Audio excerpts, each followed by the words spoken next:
Bayangkan ini, tahun 2015, dunia menyambut kembalinya Star Wars ke layar lebar lewat The Force Awakens. Sebuah film yang terasa mustahil untuk dibuat, lanjutan dari Return of the Jedi, tapi hadir puluhan tahun setelahnya. Kini, 1 dekade berlalu, dan The Force Awakens akan genap berusia 10 tahun pada Desember 2025.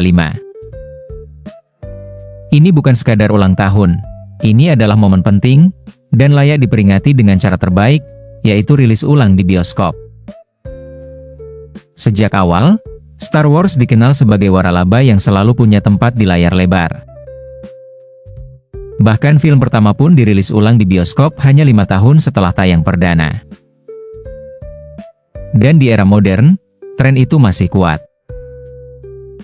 Revenge of the Sith misalnya, kembali tayang April 2025 dan meraih kesuksesan besar.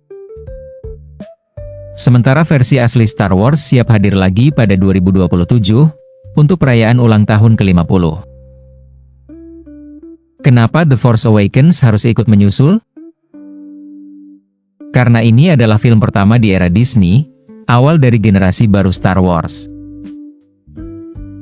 Sebuah simbol dimulainya kembali perjalanan galaksi yang begitu dicintai. Lebih dari itu, The Force Awakens punya rekam jejak yang kuat. Film ini masih memegang rekor sebagai film berpendapatan tertinggi di box office domestik Amerika. Ya, sampai sekarang. Itu bukan sekadar angka. Itu adalah bukti betapa kuatnya daya tarik film ini, dan betapa besarnya dampak emosional yang ia tinggalkan. Banyak dari kita masih ingat sensasi menonton untuk pertama kali, saat Han Solo kembali, saat Rey menemukan takdirnya, atau saat suara ikonik lightsaber terdengar lagi di tengah gelapnya bioskop.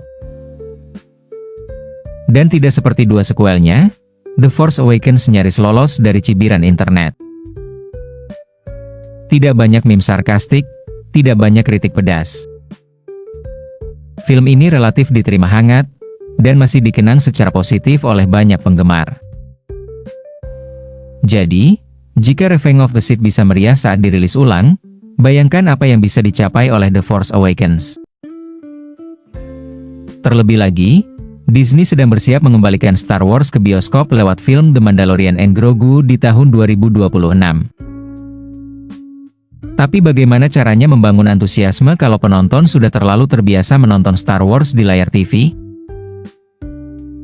Jawabannya sederhana, yaitu ingatkan kembali keajaiban bioskop. Dan The Force Awakens adalah jembatan sempurna antara nostalgia dan era baru. Jadi sebelum 2025 berakhir, mari rayakan 10 tahun The Force Awakens seperti seharusnya, yaitu di bioskop di layar besar. Di antara penonton yang bersorak, tertawa, dan terdiam bersama. Karena galaksi yang sangat jauh itu, selalu terasa lebih dekat ketika kita menontonnya bersama-sama. Nah, kira-kira gimana geng menurut pendapat kalian? Coba tulis di kolom komentar ya. Jangan lupa like, share, dan subscribe untuk video menarik lainnya. Sampai jumpa di video berikutnya.